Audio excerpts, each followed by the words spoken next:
Bien, bonjour à tous et bienvenue dans cette dernière partie du chapitre 11 en ce qui concerne la description des flux de repos. Aujourd'hui, on va s'intéresser aux lois qui vont permettre de décrire ces fluides au repos.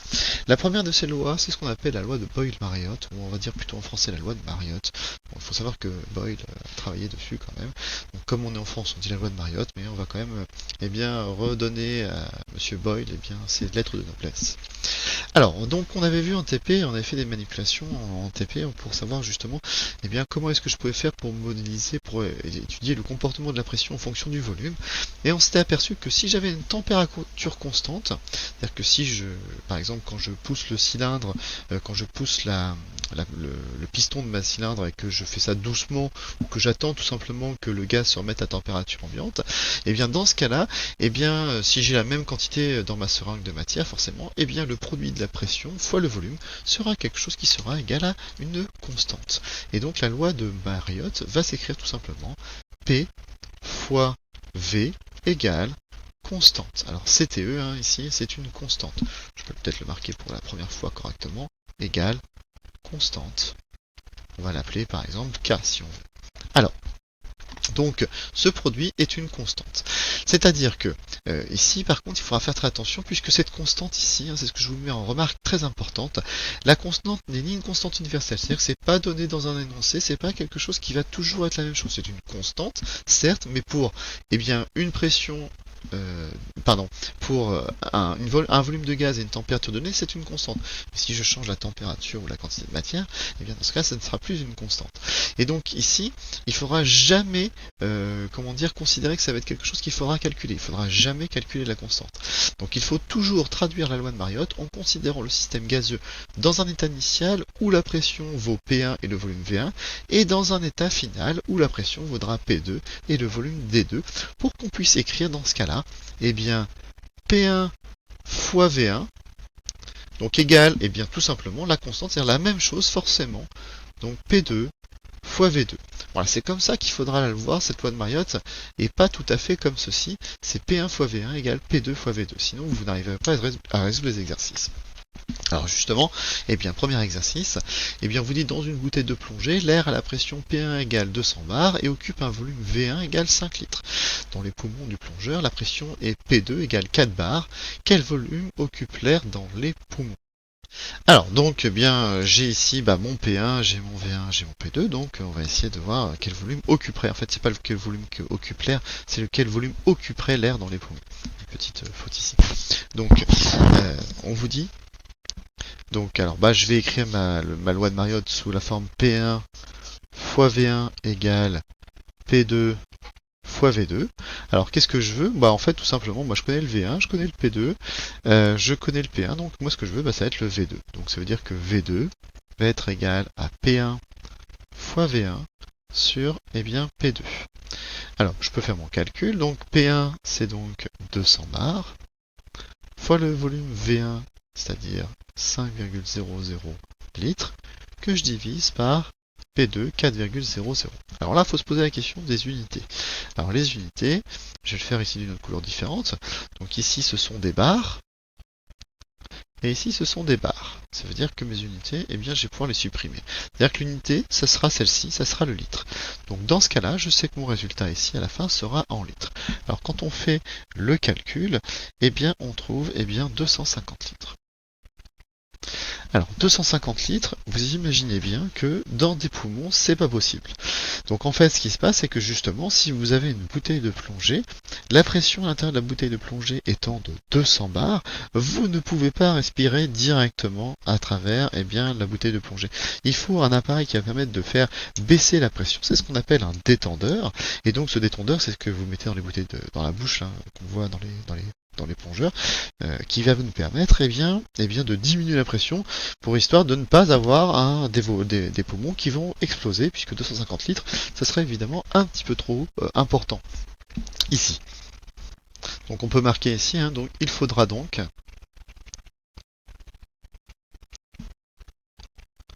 un détendeur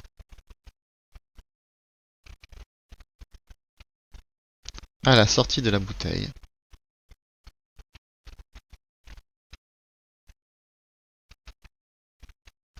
Voilà, sinon évidemment c'est pas possible. Alors, deuxième loi ici que l'on va voir, c'est la loi fondamentale de la statique des fluides. Alors cette loi, elle est valable uniquement pour des fluides qui sont incompressibles et au repos. Alors repos, on a vu, ça veut dire qu'ils ne bougent pas. Incompressible, ça veut dire que je ne peux pas comprimer.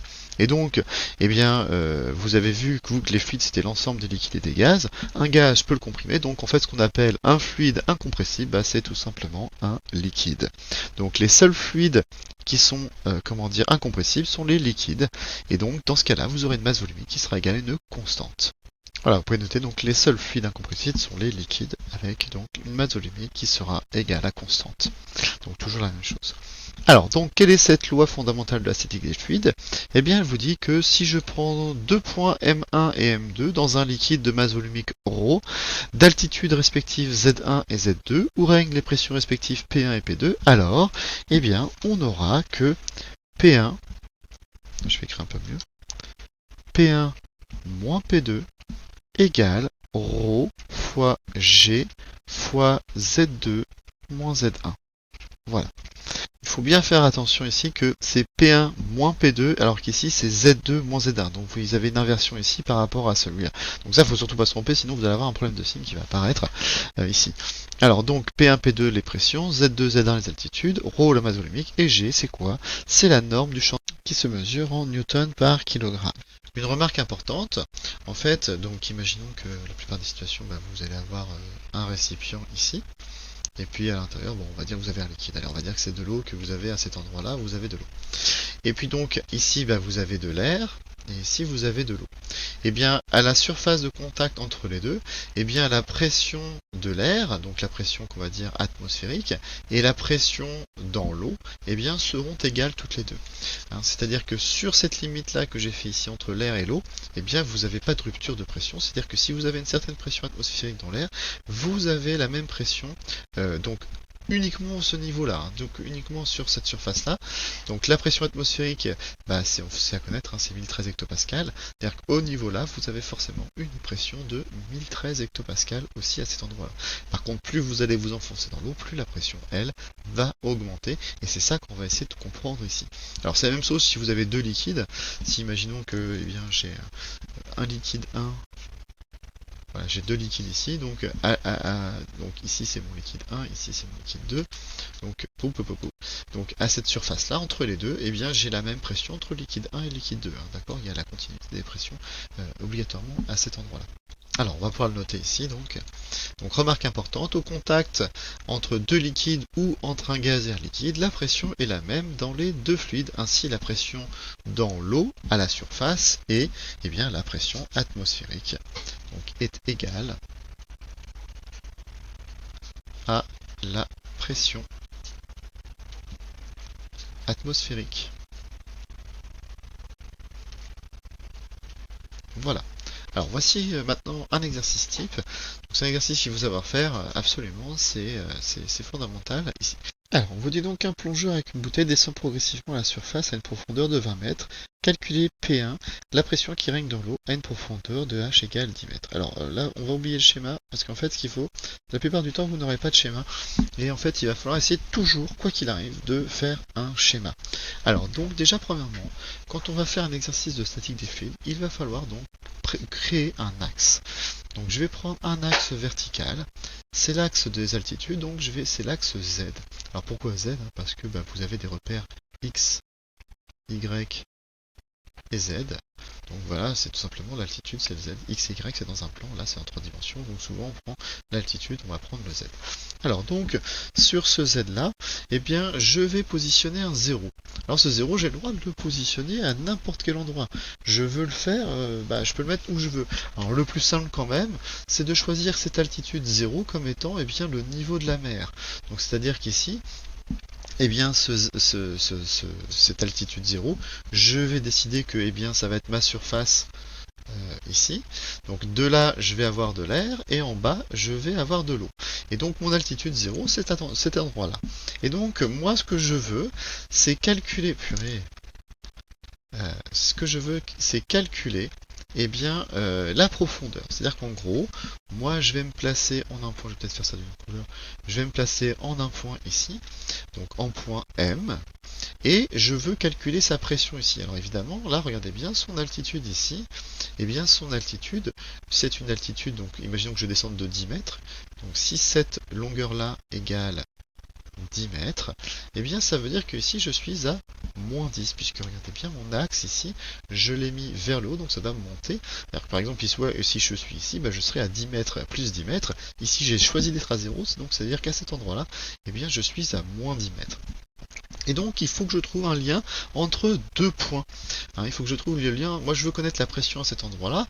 Eh bien, il faut que je trouve un autre point sur lequel, eh bien, je puisse connaître la pression. Bah, celui que je connais, ça va être facile puisque c'est ce point-là. C'est la pression justement au niveau de la mer.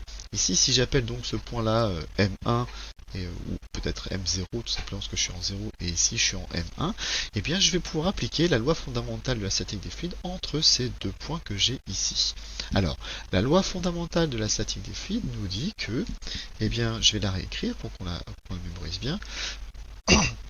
Donc, P1 moins P2 égale ρ fois G fois Z2 moins Z1. D'accord? Alors, ce que je peux faire, ici, c'est peut-être utiliser les notations que j'ai utilisées dans mon énoncé. Alors, par exemple, ici, bah, je peux dire que ça peut être, eh bien, le 0 ici, si je veux. Voilà, P0. Et ici, c'est P0 ici. Voilà, donc comme ça, au moins, je ne me trompe pas. On aurait pu inverser les deux, hein, c'était pas un problème. Ce qu'il faut, c'est garder toujours les mêmes références. Alors, qu'est-ce que je connais ici? Eh bien, l'altitude de Z1, je la connais, c'est moins 10. L'altitude de 0 du point O, bah, je le connais, c'est 0. Le ρ, je le connais puisque ici, bah, je vais être dans l'eau. Le G, bah, je le connais puisque sur la Terre, c'est 10 Newton par kilogramme. La pression P0, bah, je la connais puisque je suis à la surface, donc c'est la pression atmosphérique. Donc, il manque bien que le P1. Donc, globalement, moi, si je veux la pression P1, c'est quoi? P1 égale ρ fois G fois Z0 moins Z1 plus P0. Ben voilà, j'ai terminé. Maintenant, je peux passer à l'application numérique. Alors, il faut juste faire attention maintenant bien, à nos unités, puisque le ρ, c'est la masse volumique de l'eau. Alors, par contre, ici, il faut que je sois dans le système international. C'est-à-dire que je dois avoir des kilogrammes par mètre cube. Eh bien, vous devez connaître que la masse volumique de l'eau, bien, c'est 1000 kg par mètre cube. Fois le G, c'est-à-dire 10, on avait dit que c'était à peu près 10, fois Z0, bah, je le connais, c'est 0, moins Z1, alors attention, Z1 c'est moins 10. Donc ici, il faut faire attention à vos signes. Hein, c'est bien ici moins 10, plus bien P0, c'est-à-dire 1013 hectopascal. Donc 1013 hectopascal, on a vu qu'il fallait que je le mette en pascal. Donc il faut faire attention ici, c'est donc fois 10 puissance 2 pour pouvoir avoir mon calcul. Donc là, bah, je peux refaire mon calcul. Hein. On va peut-être simplifier un petit peu, hein, ça vous donne 10 000. Fois, alors moins, ça vous fait plus, hein, ça vous fait fois 10 encore. Ça vous donne donc 100 000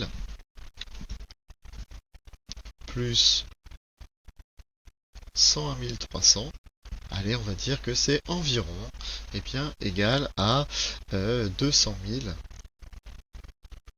pascal, hein, si j'enlève le 13, etc. qui se trouve ici, ce qui vous donne environ donc 2 bars.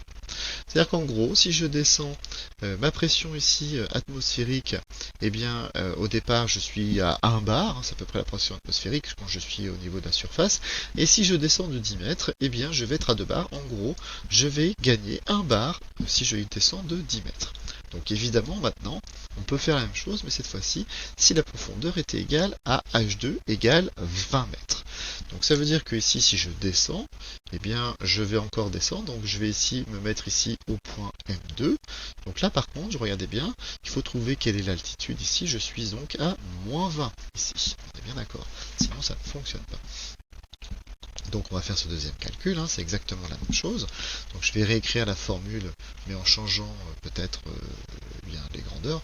Alors donc ici j'ai donc P2 qui va être égal à ρ G fois cette fois-ci Z0 moins Z2 plus P0. Alors je ne vais pas refaire le même calcul complètement, puisque la seule chose qui va changer, c'est ce 10 Ici c'est moins 10 qui va se transformer en moins 20, et on va trouver donc un calcul qui est égal à 3 bars.